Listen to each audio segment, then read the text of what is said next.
இன்னைக்கு நாம பார்க்கக்கூடிய சிறப்பு பதிவு செவ்வாய் பெயர்ச்சி. செவ்வாயாகப்பட்டவர் காலபுருஷனுக்கு 12ஆம் இடமான அந்த மீன ராசியில இருக்கிறார். இவர் 45 நாட்களுக்கு ஒரு முறை பெயர்ச்சி ஆகக்கூடிய ஒரு கிரகம். மாத கிரகங்கள் அப்படின்னு இருக்கக்கூடிய வரிசையில இந்த செவ்வாய் பகவானும் ஒரு கிரகமாக செயல்படுகிறது. இப்போ இந்த செவ்வாய் பகவான் இந்த மீன ராசியிலிருந்து மேஷ ராசின்றது செவ்வாய்க்கு ஒரு ஆட்சி வீடு. மேஷ ராசியும் விருச்சிக ராசியும் செவ்வாயினுடைய ஆட்சி வீடாக இருக்கும். இந்த மேஷ ராசிக்கு வரக்கூடிய மே மாதம் 12ஆம் தேதி பெயர்ச்சி ஆகிறார். இந்த மே மாதம் பெயர்ச்சி ஆகக்கூடிய இந்த செவ்வாயினுடைய பெயர்ச்சி ஒவ்வொரு ராசி என்பவர்களுக்கும் என்ன மாதிரியான ஒரு மாற்றங்களை கொடுக்க போகுது. ஏன்னா செவ்வாய்ன்றது பாத்தீங்கன்னா ஒரு பாவ கிரகம், அதுலயும் பாத்தீங்கன்னா விரைவாக நகர்ந்து செல்லக்கூடிய ஒரு கிரகம். இந்த செவ்வாயினுடைய தாக்கம் மற்ற கிரகங்களோடு சேர்ந்து செயல்படும் போது மிக விரைவாக அதிகப்படியான ஒரு பலன்களை நன்மையாகவும் கெடுதலான பலன்களையும் அதிகப்படியாக கொடுக்கக்கூடிய ஒரு கிரகமாக இருக்கும். ஒரு பூமிக்காரகன், ஒரு தொழில்காரகன், அடுத்து பாத்தீங்கன்னா ஒரு இந்த செவ்வாயினுடைய தாக்கம் பாத்தீங்கன்னா கலத்திரக்காரகனும் கூட. இந்த கலத்திரக்காரகன் பூமிக்காரகன் அப்படின்னு சொல்லக்கூடிய இந்த செவ்வாயாகப்பட்டவர் மேஷ ராசி காலபுருஷனுக்கு மேஷ ராசியில் இருந்து செயல்படும் போது ஒவ்வொரு ராசி என்பவர்களுக்கும் உண்டான பலன்களை பற்றி தான் இந்த பதிவுல தெளிவா பார்க்க போறோம்.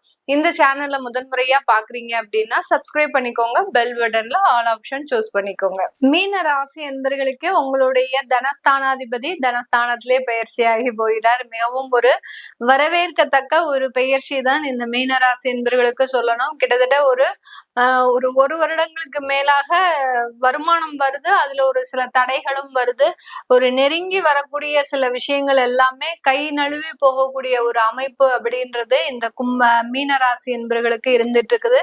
இந்த செவ்வாயினுடைய பெயர்ச்சி இது ஒரு மிகப்பெரிய ஒரு கிரேட் ரிலீஃபா இருக்கும் இந்த மீனராசி என்பவர்களுக்கு. ஏன்னா உங்களுடைய ராசியின் மீது செவ்வாய் சனி சேர்க்கை இருக்கும் போது மிகப்பெரிய அளவுக்கு பாதிக்கப்பட்டிருப்பீங்க. அதாவது வேலை செய்யறதுக்கு வாய்ப்புகள் இருந்தும் வேலை செய்ய முடியாத ஒரு சூழ்நிலை. அடுத்து பாத்தீங்கன்னா வேலை செஞ்சாலும் அங்க ஒரு அங்கீகாரம் கிடைக்க முடியாத ஒரு சூழ்நிலை. அப்படியே அங்கீகாரம் கிடைச்சாலும் அங்க வருமானம் போதாத ஒரு சூழ்நிலை. இப்படி ஒண்ணுக்கொண்ணு லிங்க் அப்படின்றது இந்த மீன ராசி என்பவர்களுக்கு கிடைக்கும்.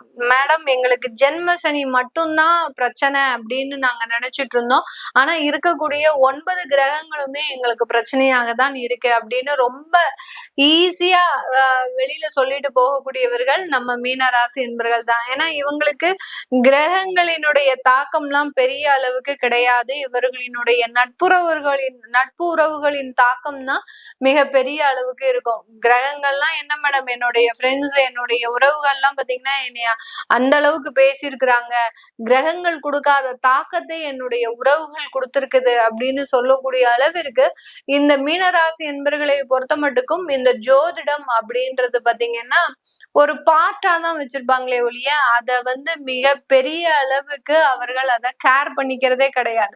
ஒரு பார்ட் இது நம்பிக்கை சார்ந்த இல்லாத விஷயம். அதையும் தாண்டி நம்ம எல்லாரும் 7.5 சனி, ஜென்ம சனி, அஷ்டம சனி, அந்த ராகு பகவான் இருக்கிறாரு, கேது பகவான், இது எல்லாத்தையும் தாண்டி அவர்கள் அந்த இடத்தை அந்த கிரகங்களை பாத்தீங்கன்னா வேறு விதமாக கையாளுபவர்கள் நம்ம மீனராசி என்பவர்கள். அதுக்குன்னு தனியா ஒரு பதிவே நம்ம போடலாம். மீனராசி என்பவர்கள் எப்படி கிரகத்தை கையாளுறாங்க அப்படின்றத நம்ம அழகா பார்க்கலாம். இந்த மாதிரியாக இருக்கக்கூடிய இந்த மீனராசி என்பவர்களுக்கு இந்த செவ்வாய் பகவான் 2ஆம் இடத்துல பயிற்சி ஆகிறார். 2ஆம் இடம்ன்றது தனஸ்தானம், வாக்குஸ்தானம். இப்ப பாத்தீங்கன்னா உங்களுடைய பேச்சுல ஒரு கம்பீரம் இருக்கும், ஒரு ஸ்திரத்தன்மை இருக்கும், அந்த பேச்சுல பாத்தீங்கன்னா ஒரு நேர்மை இருக்கும். அதே சமயத்துல பாத்தீங்கன்னா அந்த வாக்குறுதி கொடுத்தீங்க அப்படின்னா அதை நிறைவேற்றக்கூடிய ஒரு வாய்ப்புகளும் இந்த மீனராசி என்பவர்களுக்கு இருக்கும். கடந்த காலத்துல எல்லாம் ஒரு வாக்குறுதி கொடுத்தீங்க அப்படின்னா அதை நிறைவேற்ற முடியாம ஓடி ஒழியக்கூடிய ஒரு சூழ்நிலை. அது எங்க மேக்சிமம் பாத்தீங்கன்னா கடன் சம்பந்தப்பட்ட விஷயங்கள்ல தான் அந்த மாதிரியாக இருக்கும். இப்போ இந்த காலத்துல உங்களுக்கு நேருக்கு நேரா நீங்க பேசக்கூடிய ஒரு தெம்பும் தைரியத்தையும் அந்த செவ்வாய் பகவான் இந்த மீனராசி என்பவர்களுக்கு கொடுக்க போறார். ஆனா இந்த மீனராசி என்பவர்களுக்கு இருக்கக்கூடிய இந்த பெயர்ச்சியில ஒரு நெகட்டிவான ஒரு விஷயம் என்ன அப்படின்னா அந்த செவ்வாய் பகவான் உங்களுடைய 8ஆம் இடத்தை பார்க்கறதுனால கொஞ்சம் வெளியில போகும்போது கேர்ஃபுல்லா இருக்கணும். உங்களுடைய உறவுகளோட கேர்ஃபுல்லா இருக்கணும். கலத்திர ஸ்தானத்துல ரொம்ப கேர்ஃபுல்லா இருக்கணும். கணவன் மனைவி உறவுகள்ல ரொம்ப கேர்ஃபுல்லா இருக்கணும். இதெல்லாம் இருந்துட்டீங்க அப்படின்னா நல்லதே நடக்கும். ஒண்ணும் பெரிய அளவுக்கு பிரச்சனைகள் வராது. ஏன்னா பூர்வ புண்ணிய ஸ்தானத்தையும் அந்த செவ்வாய் பகவான் பார்க்கறதுனால ஒரு தெய்வ பலம் அப்படின்றது உங்க கூடயே வந்துட்டு இருக்கும். அதாவது உங்களை என்ன பிரச்சனை வந்தாலும் அதை காப்பாத்துறதுக்கு அந்த தெய்வ பலம் அப்படின்றது இந்த மீனராசி என்பர்கள் கிட்ட முழுமையாக இருக்கக்கூடிய ஒரு நேரமாக தான் இருக்க போகுது. அதனால எந்த பிரச்சனைகள் வந்தாலும் கவலைப்பட வேண்டாம். ஒரு பெரிய அளவுக்கு ஒரு நிவர்த்தி அப்படின்றது கண்டிப்பாக இருக்கு. அடுத்து 9ஆம் இடத்தையும் அந்த செவ்வாய் பார்க்கறதுனால மேக்சிமம் பாத்தீங்கன்னா உங்க அம்மா அப்பாவுடைய ஆசீர்வாதம், உங்களுடைய முன்னோர்களின் ஆசீர்வாதம் முழுமையாக இந்த மீனராசி என்பர்களுக்கு இருக்கும். இந்த பெற்றோர்கள் தான் இவர்களுக்கு மிகப்பெரிய ஒரு எட்டியாகவே இருப்பாங்க. ஆனாலும் அந்த பெற்றோர்களினுடைய ஆசீர்வாதம் தான் இந்த மீனராசி என்பர்களை இந்த செவ்வாய் பயிற்சியினுடைய நேரத்துல காப்பாத்த போகுது. அந்த அளவுக்கு இந்த மீனராசி என்பர்கள் எல்லார்கிட்டையும் ஒரு நல் மதிப்பை அப்படின்னு பெற்று வச்சிருப்பாங்க. அதாவது ஒவ்வொருத்தர்கிட்டையும் பாத்தீங்கன்னா ஒரு மீனராசி என்பர்களுக்குன்னு ஒரு குட்வில் இருக்கும். இவன் நல்லா வேலை செய்வான், இவர் நல்லா சொன்ன செயலை காப்பாத்துவாரு, சொன்ன வாக்க காப்பாத்துவாரு அப்படின்ற மாதிரியாக ஒரு குட்வில் அப்படின்றது இந்த மீனராசி என்பர்கள் எல்லாரிடமும் சம்பாதிச்சு வச்சிருப்பாங்க. இவர்களை தெரியாத ஒரு நபர்களே இருக்க மாட்டாங்க. இவர்களினுடைய சுற்று வட்டாரத்துல 8 பட்டியிலையும் இந்த நபர்களை தெரியாத ஒரு அன்பர்களே கிடையாது. அந்த அளவுக்கு இந்த மீனராசி என்பவர்கள் ஒரு ஃபேமஸாக இருக்கக்கூடியவர்கள்.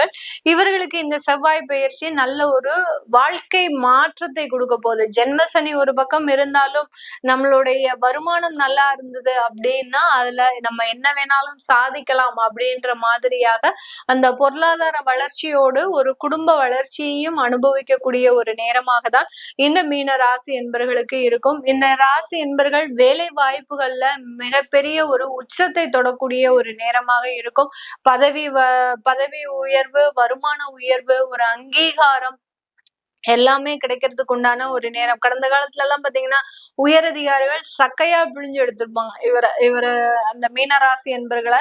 ஆனாலும் இந்த உயர் அதிகாரிகளினுடைய தலையீடு எல்லாம் இந்த இடத்துல இவர்களுக்கு இருக்கவே இருக்காது. அரசாங்க உத்தியோகம் அப்படின்றது முழுமையாக கிடைக்கக்கூடிய ஒரு ஸ்தானம் தான். அந்த அரசாங்க உத்தியோகத்துல இருக்கக்கூடிய ஒரு நபர்களுக்கும் நல்ல ஒரு வேலை மாற்றம் அப்படின்றது கிடைக்கும். சில பேருக்கு டிரான்ஸ்பர்ஸ் எல்லாம் வர்றதுக்கு உண்டான ஒரு அமைப்புகள் இருக்கு.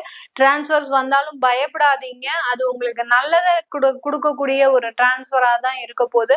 நிறைய மீனராசி என்பர்கள் வயதானவர்கள் விஆர்எஸ் வாங்கக்கூடிய ஒரு ஸ்தானத்துல இருக்கிறீங்க. அதாவது இந்த 8ஆம் இடத்துல இருக்கக்கூடிய 8ஆம் பார்வையாக அந்த செவ்வாய் பார்க்கும்போது கிடைக்கக்கூடிய ஒரு ஓய்வு அப்படின்றதுதான் நீங்க எடுத்துக்கணும். ஏன்னா இது நாள் வரைக்கும் உழைச்சாச்சு, இனிமேல் கொஞ்சம் ஓய்வு எடுத்துக்கிறதுக்கு முயற்சி பண்ண போறீங்க அப்படின்றதுதான் இந்த செவ்வாயினுடைய பயிற்சி சொல்ல போகுது. அப்படியே முயற்சி பண்ணாலும் அது நல்லபடியா நடக்குமா அப்படின்னு கேட்டீங்கன்னா கண்டிப்பாக நல்லதே நடக்கும். இந்த மீனராசி என்பர்களுக்கு விளையாட்டு துறையில இருக்கிறவங்களுக்கு நல்ல ஒரு வளர்ச்சிகள், அடுத்து பாத்தீங்கன்னா நிறைய இடத்துல வெற்றி வாய்ப்புகள், ஒரு சில இடத்துல விளையாட போக முடியாத சில தடைகளும் வரும். அந்த தடைகளை தகர்க்கிறதுக்கு நீங்க நிறைய ஒரு உடற்பயிற்சிகளை மேற்கொள்ளுங்க, அது ஒரு நல்ல ஒரு மாற்றத்தை கொடுக்கும். இப்போ இந்த காலகட்டத்துல இந்த மீனராசி என்பவர்களுக்கு சுக்கிர திசை, கேது திசை இதெல்லாமே நடக்கிறதுக்கு உண்டான ஒரு காலகட்டம். நிறைய பொருளாதார வளர்ச்சியும் கூட, கொஞ்சம் கடனும் சுமைகளும் அதிகரிக்கிறதுக்கு உண்டான ஒரு நேரம். ரொம்ப கேர்ஃபுல்லா முடிவெடுங்க. ஜென்ம சனி ஒரு பக்கம் இருக்கிறதுனால ஒவ்வொரு அசைவும் ரொம்ப கவனமாக எடுத்து வைக்க வேண்டிய ஒரு நேரமாக தான் இருக்க போது. உங்களுடைய திசாபுத்திகளின் அடிப்படையில் உங்களுடைய பலன்களை பார்க்கணும் விருப்பப்படுறவங்க கீழே இருக்கிற நம்பருக்கு வாட்ஸ்அப்ல அப்பாயின்மெண்ட் வாங்கிக்கோங்க. உங்களுடைய குழந்தைகளுக்கு ஜாதகம் எழுதணும்னு நினைக்கிறவங்களும் கீழே இருக்கிற நம்பருக்கு மெசேஜ் அனுப்புங்க, அதற்குண்டான விவரங்கள் தெரிய வரும். உங்களிடமிருந்து விடைபெறுவது உங்கள் ஆஸ்ட்ரோ பூர்ணா. நன்றி, வணக்கம். குரு பகவான் 1/6/2026 மிதுனத்துல இருந்து கடகத்துக்கு பயிற்சியாகி கடகத்துல உச்சம் பெற்று அமர்றார். அதுக்கும் மேல அவரோட உச்ச பார்வை 5, 7, 9 நிறைய ராசிகளுக்கு எக்ஸ்ட்ராடினரி நற்பலன்கள் கொடுக்க போகுது. அந்த மாதிரி உங்க ராசிக்கு என்ன மாதிரி நற்பலன்கள் கொடுக்க போகுது, நேரத்தை வீண் பண்ணாம சட்டன் பார்த்துடலாம் வாங்க. மீன ராசி என்பர்கள், உங்களுக்கு இந்த குரு பயிற்சி எப்படி இருக்கு அப்படின்னா, இந்த குரு பயிற்சியாவது எங்களுக்கு நல்லது செய்யுமா, நல்லது நடந்துருமா, நல்லதே எதுவும் நடக்க மாட்டேங்குதே. எங்களுக்கு இந்த ஜோதிட ப்ரோகிராம்ல பார்க்க கூட மனசு இல்லைங்க. எல்லாம் நல்லா இருக்குன்றாங்க, இது வரும்ன்றாங்க, அது வரும்ன்றாங்க. எங்களுக்கு எதுவுமே வரமாட்டேங்குது. எங்களோட குழப்பம், மந்த நிலைன்றது தொடர தான் செய்யுது. நாங்க எக்ஸ்ட்ரீம் ஃப்ரஸ்ட்ரேஷன்ல இருக்கோம். வாழ்க்கையே எதுக்குடா இந்த வாழ்க்கை வாழுறோம்? எதுக்குடா இந்த மீனத்தில பொறந்தோம்? அப்படின்ற மாரி இருக்கும். இப்படி தான் நெறைய மீனராசி அன்பர்கள் சொல்றீங்க. உண்மையாவே வந்து பார்த்தீங்கன்னா, இந்த காலகட்டம், இந்த குரு பயிற்சி எப்படி இருக்கும் அப்படின்னா, எக்ஸலன்ட்டா இருக்குங்க. நல்ல விஷயம் என்ன அப்படின்னா, சனி பகவான் ஜென்ம சனியா இருந்து உங்க மூளைய தின்னுட்டு இருக்காரு. இப்ப நம்ப வந்து எதையும் யோசிச்சு முடிவு பண்ணி ஒரு கன்க்ளூஷனுக்கு வர முடியாத ஒரு குழப்பத்த சனி ஏற்படுத்திட்டே இருக்கார். அந்த நிலைமை மாறும்.